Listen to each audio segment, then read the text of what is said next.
Permisi, Bu. Mari, silahkan. Selamat pagi. Pagi, Bu. Benar ya dengan Joli? Iya, Bu. Oke. Joli sebelumnya apa kabar? Baik, Bu. Baik. Joli, kalau Ibu boleh tahu, kamu baru lulus SMA ya? Iya, Bu, benar. Saya baru lulus sebulan yang lalu dari SMA saya. Oke. Dulu bersekolah di mana? Saya itu dulu SMA di Dua Nusa Bangsa, Bu. Oh, Dua Nusa Bangsa.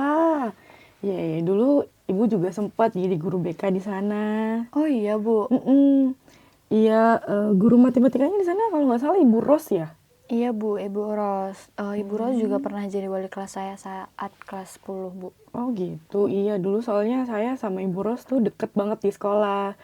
Kita sih sebenarnya bertiga ya dulu, satu lagi tuh guru bahasa Indonesia, saya lupa banget lagi namanya. Maksud Ibu, Ibu Cindy ya, Bu? Oh iya, betul Ibu Sendi. Oke, iya, betul. Iya, Bu.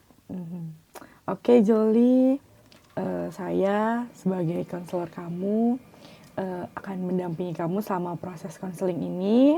Mungkin prosesnya akan berjalan sedikit lebih lama gitu ya. Iya, Bu. Oke, kalau Joli sudah paham, agar Joli merasa jauh lebih nyaman mengungkapkan apa yang Joli rasakan, perlu kalau Joli ketahui kalau sesi konseling ini akan berjalan secara profesional.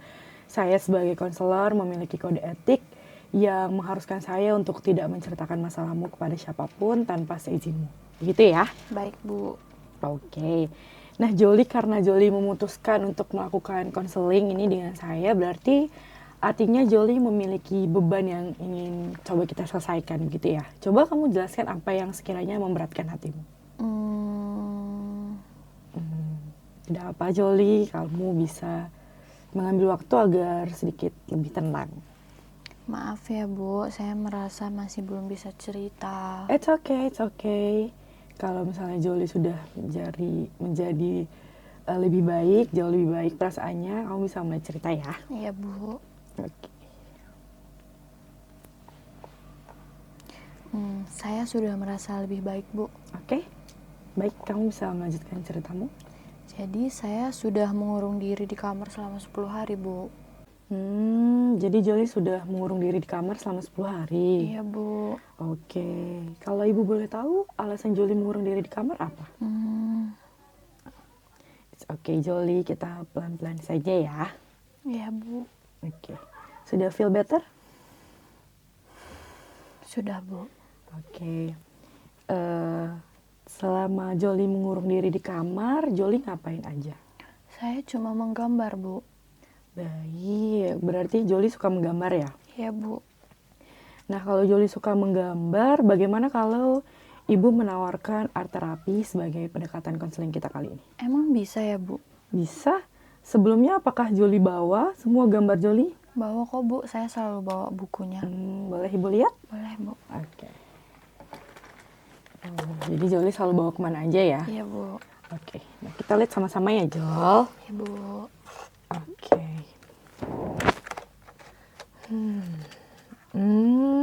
Ini yang Joli gambar. Iya, Bu. Oke. Ini Ibu lihat, ini gambar apa, Jol?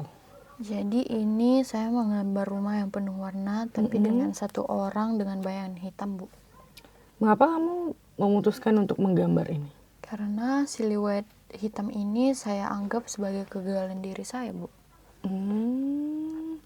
Jadi ini gambarnya tiga-tiga siluet, berarti kamu menganggap dirimu gagal. Iya, Mengapa Bu. kamu menganggap dirimu gagal? Karena kesukaan saya dengan biologi, Bu.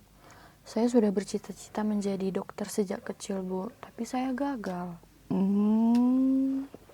Jadi Joli menyukai pelajaran biologi sejak SD sampai sekarang gitu ya? Iya, Bu. Oke, paham. Oke, coba Joli lanjutkan. Jadi saat ujian masuk perguruan tinggi di negeri, saya mendaftar kedokteran di UGM, Bu. Tapi saat pengumuman kelulusan, saya dinyatakan tidak lulus. Jadi Joli merasa gagal karena kamu tidak bisa lolos kedokteran UGM begitu? Iya, Bu, benar. Oke, lalu bagaimana? Tentu saya marah dong, Bu. Saya juga merasa saya anak yang tidak berguna.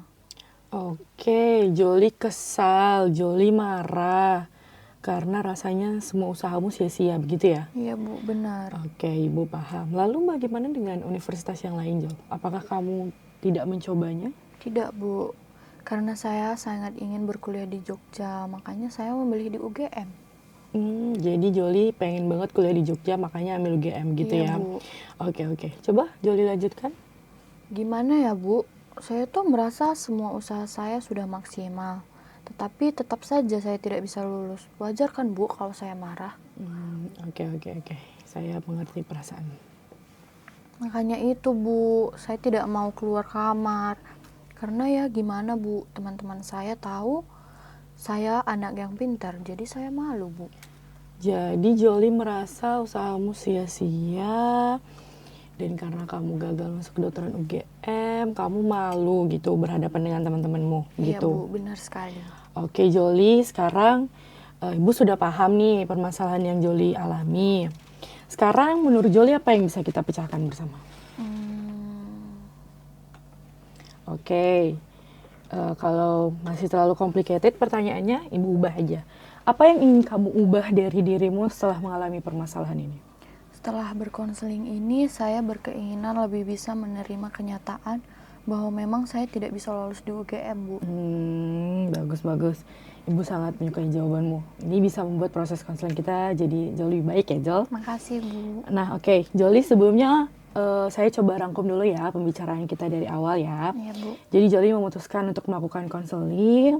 Ternyata setelah kita sharing, kita cerita, ternyata Joli tidak bisa lolos di kedokteran UGM. Alhasil Joli mengurung diri di kamar, Joli malu ketemu teman-teman gitu ya. Iya, Bu, benar. Oke. Nah, Joli, kalau Ibu tidak salah dengar ya tadi, kamu menyebutkan kalau kamu merasa dirimu gagal. Apa yang Joli maksud dengan gagal? Gimana ya, Bu? Saya sudah belajar sepenuhnya, Bu, untuk bisa lolos di kedokteran UGM ini. Tapi hasilnya nihil, Bu. Saya kan anak tunggal di keluarga saya. Ibu dan ayah saya juga seorang dokter. Jadi saya merasa saya harapan satu-satunya keluarga, Bu. Terus, kalau saya tidak bisa menjadi kebanggaan orang tua saya, berarti saya anak yang gagal, Bu. Saya anak yang tidak berguna. Orang tua saya seharusnya tidak melahirkan saya di dunia ini. Oke, Joli. Lalu apa lagi yang membuatmu merasa menjadi anak yang gagal? Usaha saya sudah sangat maksimal, Bu. Rasanya sudah gimana ya, Bu? Saya sudah mengikuti olimpiade biologi sejak saya di kelas 5 SD. Saya sudah mengikuti bimbel juga. Saya sering membaca buku di perpustakaan. Bahkan, saya hanya tidur selama 3 jam loh, Bu. Setiap hari usaha saya sudah sebegitunya, Bu, dengan keinginan saya untuk masuk kedokteran. Tapi memang usaha saya tidak ada hasilnya. Semuanya sia-sia begitu, Bu. Oke, jadi rasanya usaha yang kamu keluarkan itu gak ada hasilnya gitu ya? Iya, Bu. Makanya saya kecewa dan sangat marah dengan diri saya sendiri, Bu. Kamu merasa marah dan kecewa ya? Iya, Bu, benar. Rasanya saya nggak bisa menghadapi semua orang gitu, Bu. Tidak bisa menghadapi semua orang? Iya, Bu. Semua teman-teman saya, semua keluarga saya itu tahu kalau saya anak yang pintar. Dan mereka yakin kalau saya pasti bisa masuk kedokteran di UGM. Tapi, kalau begini hasilnya setiap mereka bertanya, saya bisa jawab apa? Saya cuma bisa bilang kalau saya tidak mau merantau jauh dari orang tua saya. Saya cuma bisa bilang kalau banyak universitas di Jakarta yang kedokternya jauh lebih baik, Bu. Alasan itu mungkin bisa membuat mereka percaya kepada saya, Bu. Oke. Ibu paham nih. Nah, dengan pemikiran Jol yang seperti itu, hasil kamu melakukan apa, Jol? Karena saya sudah gagal kan, Bu. Jadi saya tidak mau keluar rumah, Bu. Saya tidak keluar rumah bahkan dari kamar pun saya tidak keluar, Bu. Saya hanya keluar kamar jika harus makan atau ke kamar mandi, begitu, Bu. Itu alasannya kamu jadi mengurung diri di kamar gitu ya? Iya, Bu, benar. Oke. Nah, Joli, dari apa yang Ibu tangkap nih ya, kamu tadi bilang kalau kamu merasa gagal dan kecewa gitu ya, lalu kamu mengurung diri di kamar. Kalau Ibu boleh tahu, kamu melakukan hal tersebut atas dasar apa? Karena saya suka biologi, Bu, makanya saya memutuskan untuk menjadi dokter. Tapi kalau saya tidak bisa lulus ke kedokteran, saya merasa saya tidak akan bisa jadi apa-apa lagi, Bu. Jadi, Joli ini merasa kalau kedokteran itu adalah tujuan besar dalam hidupmu begitu ya. Iya, Jadi Bu. kalau kamu gagal maka hidupmu juga gagal gitu ya. Betul, Bu. Oke. Tapi Jol, satu pertanyaan saya. Kenapa harus UGM? UGM itu kan kampus yang terbaik, Bu, se-Indonesia. Jadi kalau saya nggak bisa masuk ke sana dengan jurusan kedokteran, maka semua orang akan bangga dong, Bu, kalau saya bisa masuk ke UGM. Jadi menurutmu kalau kamu nggak masuk UGM berarti kamu nggak bisa buat bangga semua orang Iya, gitu. Bu. Oke Joli, Ibu paham nih permasalahan kamu. Ibu sudah mendengar juga penjelasan kamu, apa yang kamu rasakan. Nah, dari 1 sampai 10 nih ya, seberapa Joli merasa marah, kecewa, gagal? Kalau 1 tidak marah, tapi kalau 10 adalah sangat marah dan kecewa. Kira-kira berapa? Saya rasa 10 sih, Bu. 10, berarti kamu sangat marah dan sangat kecewa gitu ya? Iya, Bu. Saya sangat kecewa dan marah gitu loh, Bu. Oke, Joli. Dari apa yang kamu ceritakan tadi nih ya, tentang permasalahanmu, akhirnya berimbas pada perilakumu yang kurang baik. Menurutmu, apa yang kamu rasakan itu bisa membuatmu merasa lebih baik nggak menjalani hidup? Atau membuatmu lebih dekat dengan tujuan hidupmu, membuatmu lebih dekat dengan orang lain, atau membuatmu merasa goalmu itu terwujud? Menurutmu begitu nggak? Menurut saya ya, Bu, apa yang saya rasakan itu ya memang tidak membuat saya lebih baik. Tapi menurut saya apa yang saya rasakan itu bentuk representasi semua usaha saya, Bu. Jadi menurut saya sah-sah aja sih, Bu. Oke, berarti menurut Joli, perasaan dan pikiran tersebut itu membuatmu berperilaku seperti itu. Iya, Bu. Saya merasa bersalah kepada diri saya. Jadi saya harus menebus kesalahan saya, begitu, Bu. Oke, Ibu paham nih. Jadi kamu menunjukkan perilaku seperti itu berarti sejalan ya dengan apa yang kamu pikirkan dan merasakan, gitu Iya, ya? Bu. Oke. Nah, Juli, saya sudah paham keseluruhan dari ceritamu. Kamu merasa marah dan kecewa, kamu menjuluki dirimu anak yang bodoh, anak yang gagal. Semua usahamu yang sudah kamu lakukan mulai dari SD rasanya sia-sia. Alhasil kamu mengurung diri di kamar, kamu mengatakan kepada teman-teman kalau enggak, saya nggak mau kuliah di UGM karena universitas di Jakarta banyak yang jauh lebih bagus. Begitu karena kamu merasa malu gitu ya. Iya, Bu. Joli, dari apa yang kamu ceritakan nih, dari perasaan dan perilakumu, nah ibu nih menduga ya Jol, kalau kamu itu punya distorsi kognitif, yaitu labeling, melebih-lebihkan, dan rasionalisasi emosi. Itu maksudnya gimana ya, Bu? Nah, jadi gini, Joli itu mencap diri Joli sebagai anak yang bodoh, anak yang gagal. Kamu juga cerita semua usaha yang kamu lakukan sejak kecil itu gak ada artinya. Emosi yang kamu rasakan itu kamu rasionalisasi agar kamu tidak malu di hadapan teman-temanmu. Jadi Joli, ibu rasa kita harus mendispute pikiran ini agar perilakumu juga jadi jauh lebih baik, begitu. Oh, begitu ya, Bu. Jadi sekarang saya harus apa, Bu? Nah, bagus nih pertanyaannya. Pertanyaan ini bisa membawa kita selangkah lebih maju nih. Jadi sekarang kita akan mulai mendispute pikiranmu. Pertama dari cap yang kamu berikan kepada dirimu sendiri. Menurut Joli, apa sih logikanya kegagalanmu masuk ke kedokteran UGM dengan cap yang kamu berikan sebagai anak yang bodoh? Jadi, Bu, karena saya tidak bisa kuliah di kedokteran, berarti saya bodoh, Bu. Oke. Apakah kampus yang memiliki jurusan kedokteran hanya UGM? Tidak sih, Bu. Enggak ya. Jadi universitas yang bagus di Indonesia ini hanya UGM? Kayaknya iya sih, Bu. Yakin? Coba pikirkan lagi. Masa sih cuma UGM doang yang bagus? Iya, Bu. Cuma UGM. Yakin? Kalau UI? Brawijaya? Atau UNS? Menurutmu nggak bagus? Iya juga ya, Bu. Lalu apakah Joli udah pernah coba kampus itu? Belum, Bu. Belum ya. Berarti kamu tidak pernah mencoba kampus lain. Berarti bisa ibu simpulkan kalau kamu dulu selama sekolah nggak ada prestasinya dong? Wah, enggak dong, Bu. Saya itu sering, Bu. Bahkan saya sering menang olimpiade, Bu. Saya juga sering dapat juara umum loh, Bu. Oh gitu. Iya, Bu. Berarti kamu bukan anak yang bodoh dong? Begitu ya, Bu? Kamu nggak gagal, Joli. Joli, dunia itu tidak berhenti hanya karena kedokteran UGM itu menolak kamu. Kamu bukan langsung jadi manusia paling gagal, manusia paling bodoh hanya karena ditolak di UGM. Berarti saya bukan gagal hanya karena saya ditolak di UGM, jadi saya bisa sukses di tempat lain, begitu, Bu? Betul, betul. Nih ibaratnya ya, Jol. Proses kamu ini tuh ibaratkan kamu nih lagi menggali 10 lubang tanah nih.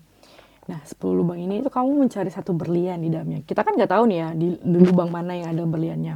Kamu udah menggali 9 lubang dan ternyata hasilnya kosong. Kamu menyerah gitu aja. Padahal di lubang ke-10 tuh ada berliannya. Tapi kamu pilih menyerah gitu aja. Padahal sedikit lagi kamu tuh pasti bisa. Artinya, kalaupun kamu tidak lolos di kedokteran UGM, banyak tempat lain yang bisa tuh nerima kamu, Jol. Berarti saya bisa sukses dong, Bu, di tempat yang lain. Iya, betul. Pemikiranmu, Ibu suka banget karena sudah menjadi jauh lebih terbuka gitu ya. Makasih, Bu. Nah, sekarang Joli untuk melebih-lebihkan dan rasionalisasi emosi yang akhirnya membuat kamu mengurung diri di kamar. Kalau Ibu boleh tahu nih ya, menurutmu mengapa keputusan tersebut jadi keputusan yang terbaik? Saya nggak tahu, Bu. Mungkin biar saya bisa menghindar dari semua orang, Bu. Saya bisa mengurung diri di kamar juga sebenarnya nggak ada gunanya ya, Bu. Saya juga harus berani menghadapi semuanya itu. Harus menjadi keputusan saya, begitu, Bu. Iya, Joli, jawabanmu baik sekali. Jawaban itu membuktikan kalau memang kamu ada progres ya selama proses konseling ini. Iya, Bu. Saya tahu perasaan saya itu salah. Joli. Nah, kalau kamu sudah menyadari perasaanmu, lalu apa yang bisa kamu lakukan? Saya akan belajar untuk menerima, Bu. Toh juga saya belum mencoba di kampus lain. Kegagalan saya di UGM belum tentu menjadi kegagalan akhir saya. Bisa saja saya berhasil di kampus lain. Bagus. Jawaban yang sangat baik ya, Jol. Makasih, Bu. Oke, Joli, setelah kita mendispute nih pikiran dan perasaanmu. Tadi kan kamu sangat marah ya. Sekarang dari 1 sampai 10, seberapa kamu menskala perasaan marah dan kecewamu tadi? Mungkin sekarang di 3, Bu. 3, berarti sekarang udah mulai menurun ya? Iya, Bu. Oke. Nah, kalau tadi skala tentang perasaan dan pikiranmu, kalau Ibu boleh tahu dari 1 sampai 10, seberapa kamu mantap dan percaya tentang pikiran barumu ini? 9, Bu. Saya sangat siap dan sangat percaya, Bu. Baik, baik, baik. Ibu senang mendengarnya. Jadi Joli, kamu sudah menyadari ya bahwa perilakumu itu salah ya? Iya, Bu. Saya tahu perilaku saya itu salah, Bu. Oke, lalu kita bisa mulai menentukan perilaku yang baru nih, yang lebih baik. Iya, Bu. Kamu bisa mulai dengan berhenti mengurung diri di kamar, Jol. Iya, Bu. Saya tidak akan mengurung diri di kamar, Bu. Saya juga akan mencoba daftar kuliah di kampus lain, Bu. Saya juga akan menjawab dengan jujur ke teman-teman saya ketika mereka bertanya, Bu. Good. Jawabannya yang sangat bagus. Oke. Nah, Joli, tadi kan kamu nih menggambarnya nih siluet hitam terus ya. Kalau Ibu boleh nih, boleh nggak kalau Ibu minta kamu menggambar ulang perasaanmu yang sekarang? Boleh, Bu. Oke. Silahkan. Apakah Joli merasa nyaman kalau Ibu berada di sini atau kamu butuh waktu buat sendiri? Nggak apa-apa kok, Bu. Ibu di sini aja. Oke.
Sudah selesai? Sudah, Bu. Oke. Boleh Ibu lihat gambar kamu? Boleh, Bu. Oke. Ini gambar sungai ya, Jol? Iya, Kamu Bu. gambar sungai. Kenapa Iya, kamu Bu. jadinya gambar sungai? Saya merasa lega seperti aluran sungai, Bu. Rasanya sekarang semua sudah mengalir, berada pada tempatnya lagi, Bu. Oke. Kalau Ibu lihat nih perbedaannya jauh banget ya, Jol. Ini kayaknya emang perasaan yang dark banget, gelap banget.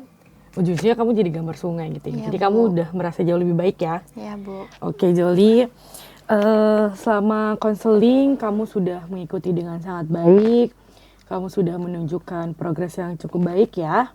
Terima kasih, Bu. Ibu akan coba simpelkan konseling kita tadi.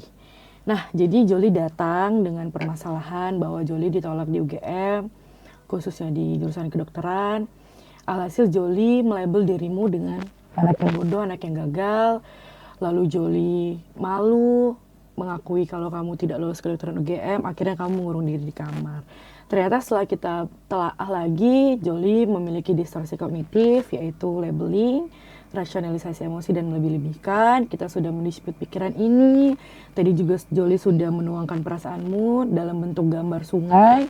Dan kita juga sudah menyimpulkan pikiran dan perasaan serta perilakumu yang jauh lebih sehat. Begitu ya? Iya, Bu, benar. Oke, Joli.